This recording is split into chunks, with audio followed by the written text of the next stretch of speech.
Welcome to the Profitable NDIS Provider Podcast, where we're joined by your hosts, Tanya Gomez and Paul Bryan.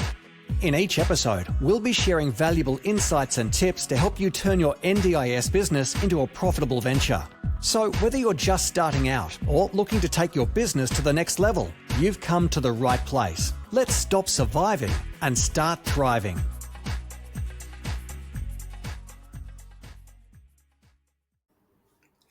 G'day everybody and welcome to the Profitable NDIS Provider Podcast.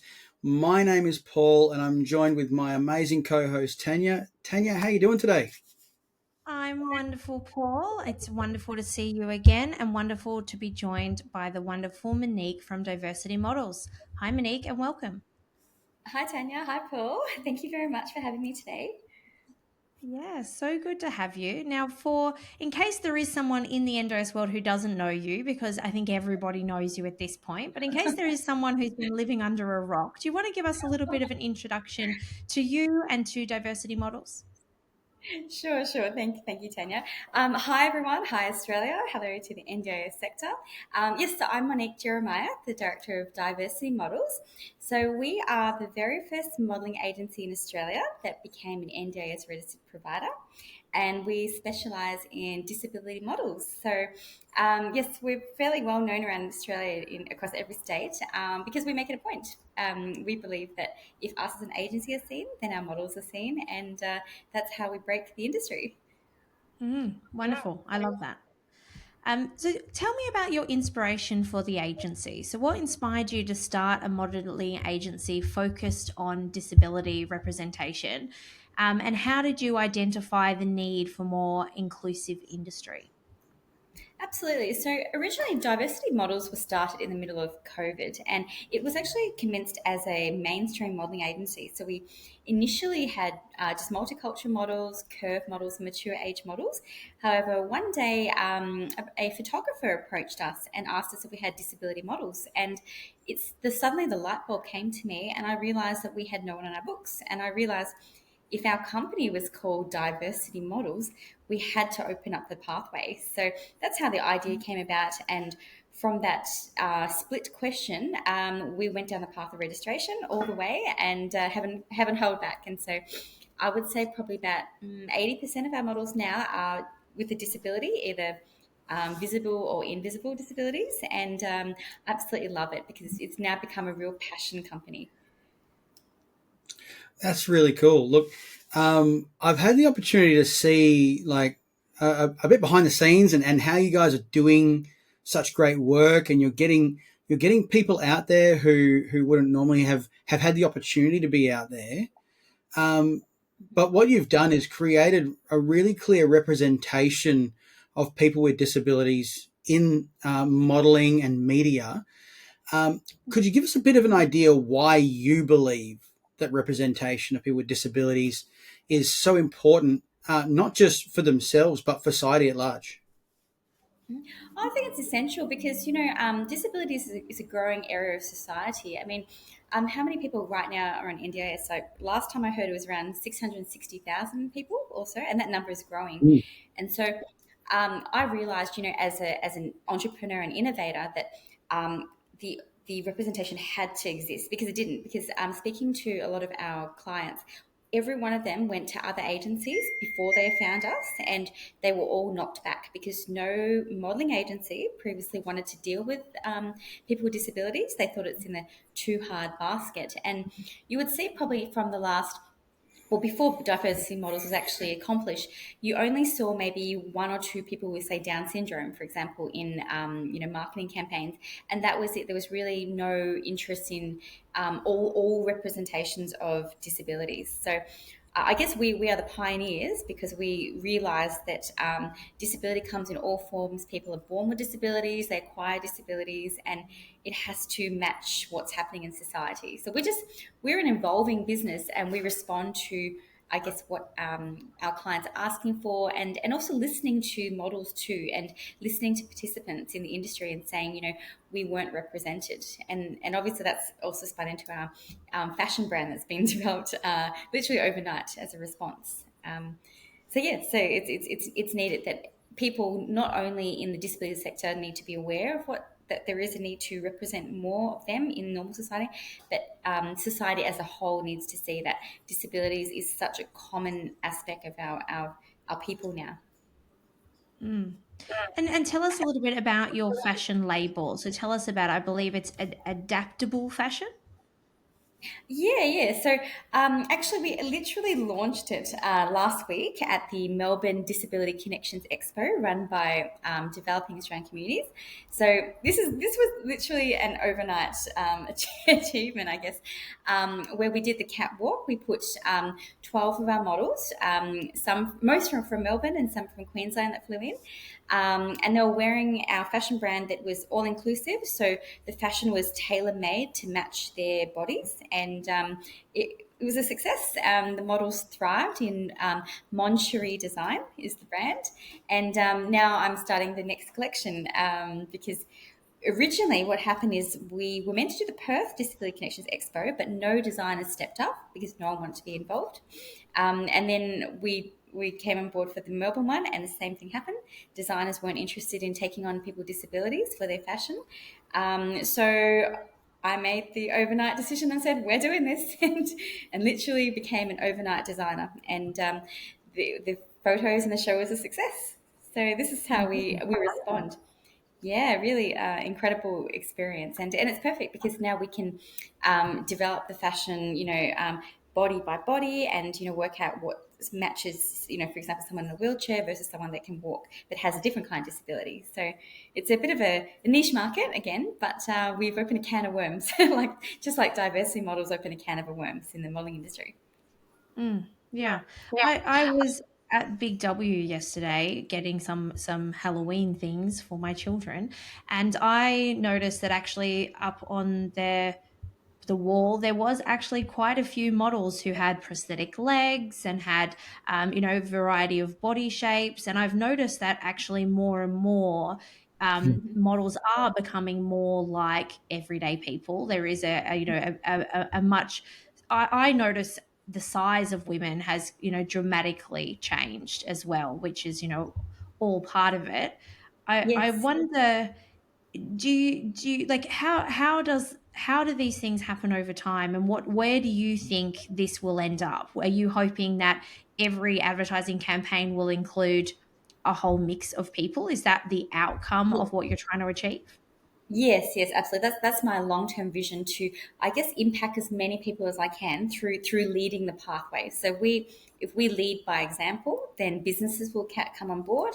They'll book our models, and it's a win-win because businesses will have a greater level of marketing, but also our models will achieve employment. And it's another form of employment because, in the past, people with disabilities maybe had, I think it's called ADE was their opportunity for employment, but we pay our models properly like we pay our mainstream models. And so we're giving them a chance to level up and be in the same playing field and be themselves. And I think, if we lead by example and keep on impacting all around Australia, that people keep seeing, diversity and disabilities together rather than separating them, but actually keeping them together, it will be a very positive aspect of our direction. And as you said, Paul, we are a modelling and media agency as well. So we utilise the media very much so to get our models seen because our models are really part of our brand too. So we want them to be pushed forward as much as possible.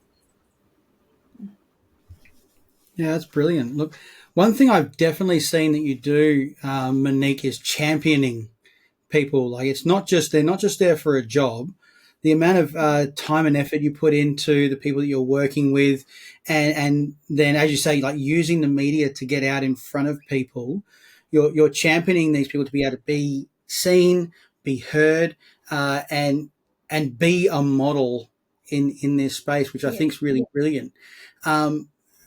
How do you ensure that you're representing a diverse range of disabilities, as well as race and gender and body size within your talent pool? Is that do you have people come to you asking for specific models, or do you go out and find people and then train them and have them available? How does that work? Well, pretty much I use a magnetic appeal. So I attract people to me. So we don't really advertise looking for models unless we don't have them on our books already. But people will come to us because we, as you said, we're very known in Australia now, across every state. So we have a pool of models. So we're growing. Like for us, the more models we have that come to us and want to join us, the better, because then our clients will come to us and they will say, okay, do you have this model on your book? So anyone can become a model with diversity models. We look for a few things. So we look for one, do they present themselves positively? So are they a marketable face? Do they have a visible or invisible disability? And then we think from a client's perspective, like, what age range would we commonly recruit? So quite frequently we have, say, from about 20 to 50 is our common age group that we hire for bookings. We just had who was it? Gold Coast Airport is one of our clients at the moment, so we're very excited. We just did a shoot this week whilst I was at your summit. It's we take on all kinds of cultures, because there's a whole other demographic, CALD models, which is combination of multicultural and disability.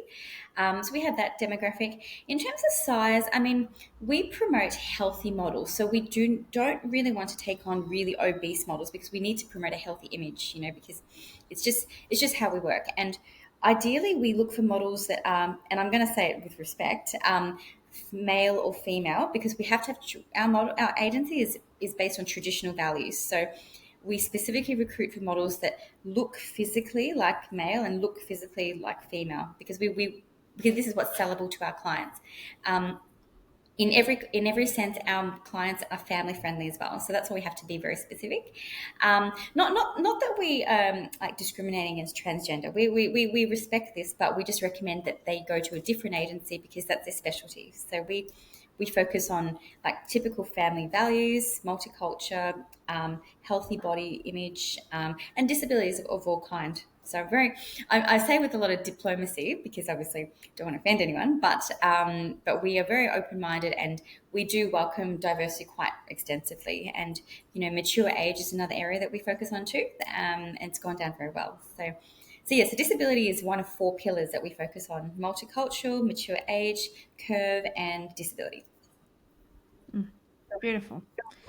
And what has the industry response been from the mainstream fashion and media, as far as how is this being taken up?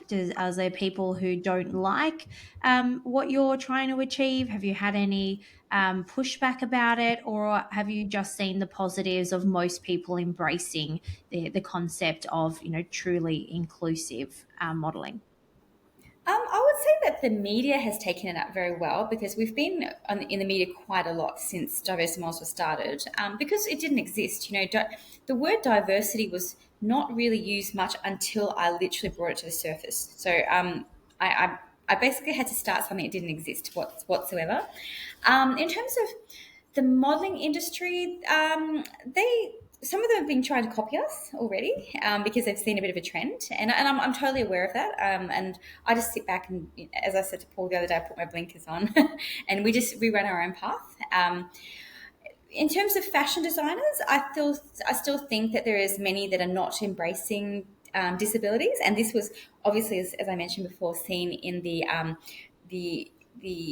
Perth Disability Expo and the Melbourne Disability, that no one wanted to really come on board. It took a lot at the end, but we did get a designer at the end that jumped on board with us, and then we created another little fashion show as well, just to add to it, because our goal is to make sure our models, as you said, are championed and are always seen, because for us, we just want them to have that recognition that they are just as valuable as any other person in society, and that they can achieve employment in the modelling industry like anybody else in society.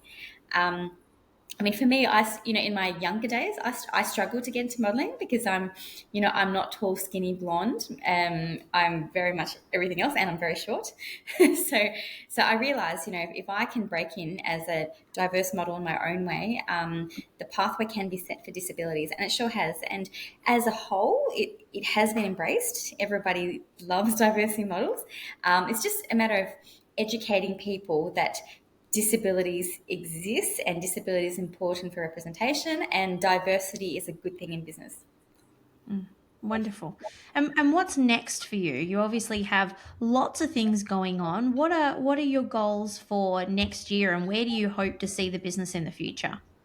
In the future, I would really like to grow our STA respites, which we've done recently, because I think there's a lot of value in the education side of things. I'm an ex-teacher of 13 years, so obviously I have a passion for building people's knowledge and skill practices. Um, I think I would like to eventually grow lingerie design as well on the side, because I think there is an opportunity for fashion to change as well.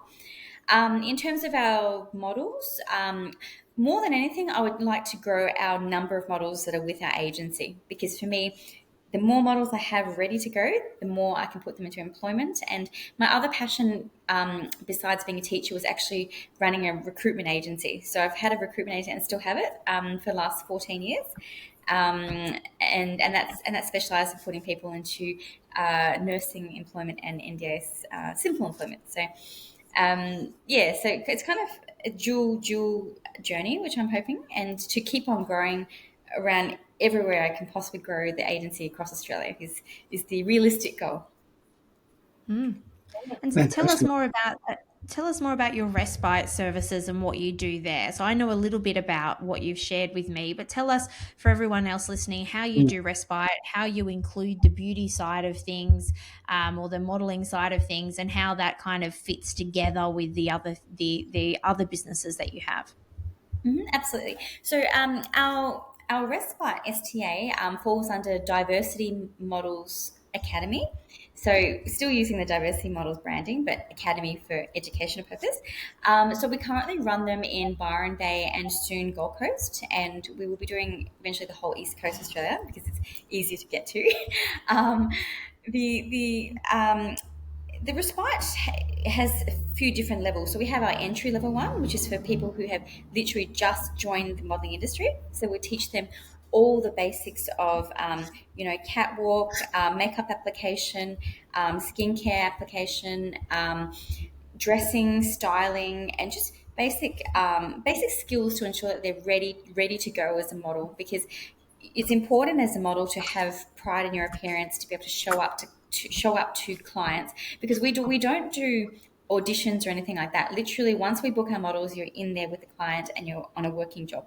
So we prepare them straight from the get-go of how to be successful as a model. We've had some success already of some of the models that we have taken to our academy in Byron Bay. All have been employed in jobs. One of them is going back to Byron Bay this week to work for a client, which is good as a model. So everyone has been on the catwalk now and they have been employed in some capacity. So that's a success. And our other respites, which we'll be running in the future, will focus on model fitness, because it's important for models, especially if you're becoming a catwalk model, or if you're going for more fashion model, to be in shape and to have good habits as a model so that you present well. And then the third one will be a more advanced level, and it's more to do with the marketing side of being a model, because our models not only work for us, they can do freelance modeling as well. The goal for us is to achieve as much employment as we can as an agency, and so preparing them not only for what they look like, but also preparing them through their own self-care, their preparation as a model, which will make them successful. Because I learned from the ground up. I learned from experience. I wish someone mentored me back in the day, and so now we've created a program which is really hands-on, no textbook, nothing like that. It's quite ironic because I'm an ex-teacher. But we teach directly from experience of this is what you need to do. This is how you get ahead. This is how you become one day a full-time model. And so I'm very lucky that I got rid of my teaching life and became a full-time model. So if I can do it, anyone can do this. Really, lead by example. Yeah, no, that's brilliant. Look, what you've got is a really cool concept, and you've been able to work it out in so many different areas. Like, you've been at the expos and you've had people placed. I wonder if you could give us a bit of an idea what type of modeling work, or maybe where you've placed some of your models. Could you give us a bit of an idea, like the businesses that are looking for diverse models for their campaigns? Yes, absolutely. So It's important, I guess, to identify the distinction in the modelling industry. So there is commercial modelling and there's fashion modelling. Yeah. If you want to have a better career as a model, my advice is to go into commercial modelling. That's what I focus on. For most models, fashion modelling is where you just wear a brand, you do a bit of catwalk here and there. It's very hard to become a full-time model unless you're really tall and skinny and like a traditional model. But commercial modelling is, for example, Gold Coast City Council is one of our major clients. So we supply to their shoots for their campaigns that are like really community driven. We've done, like, for example, Drumstick Ice Cream was one of our clients at one stage. We've done a few sportswear brands here and there.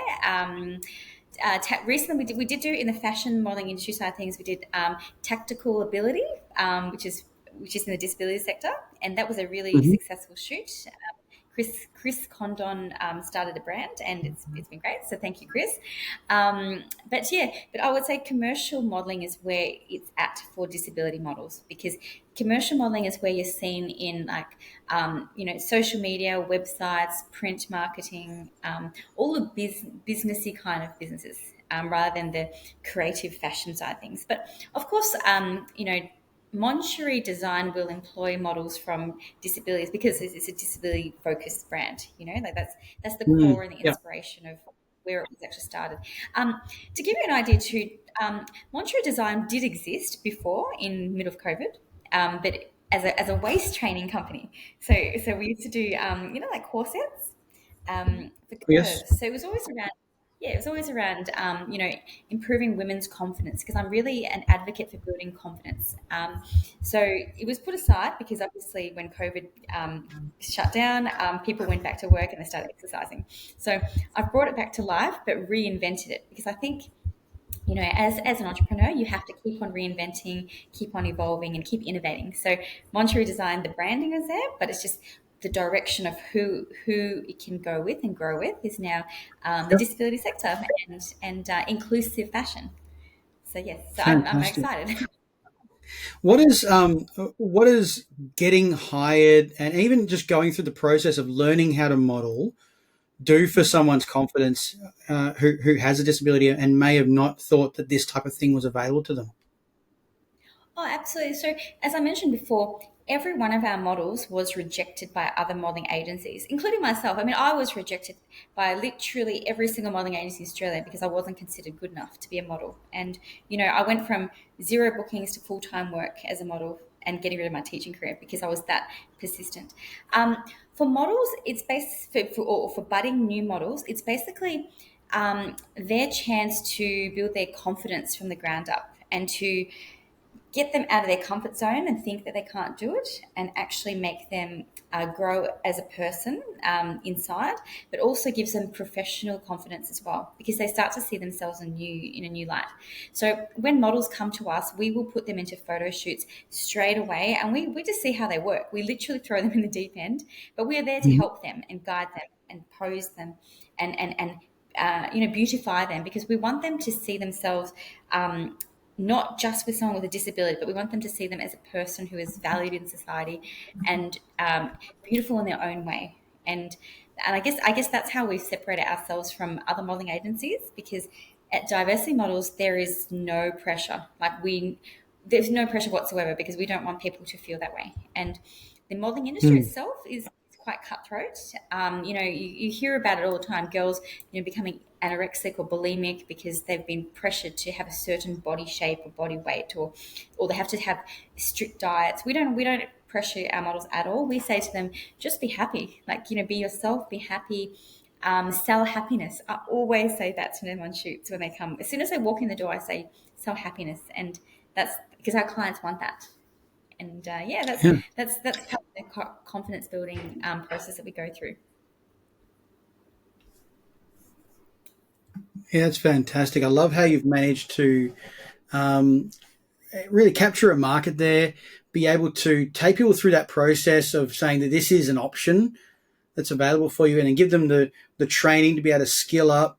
I think it's on the disability directory. You've got yourself and a couple of models on the front of there as well, which has been brilliant to be able to see. But Oh, thank I you. think that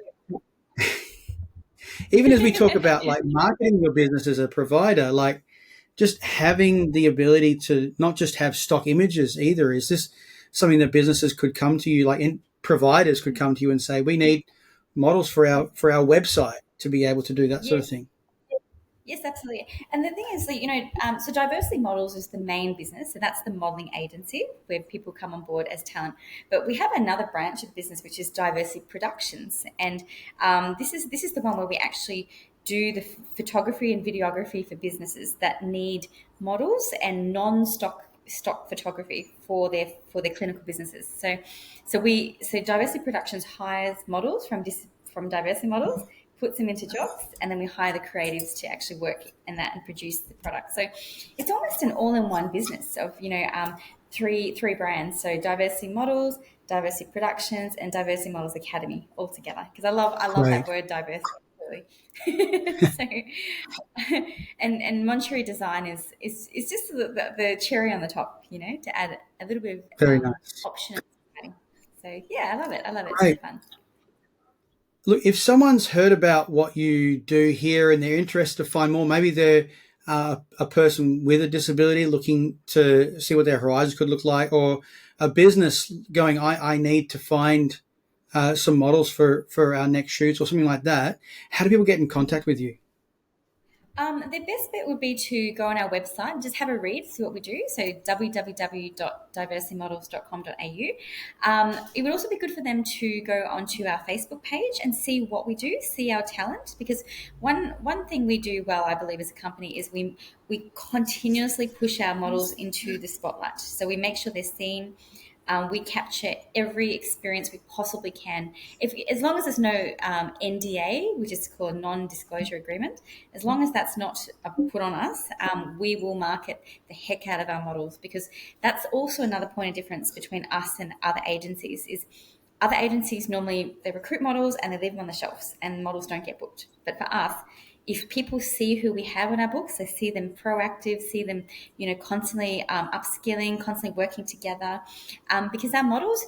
Another one of our key values is teamwork. So we want our models to support each other and realize that we market them together as a group, because if we can book them together, they can work together, they can succeed together. So we don't have that I mentality that a lot of other models and other Mm. agencies sort of bring up.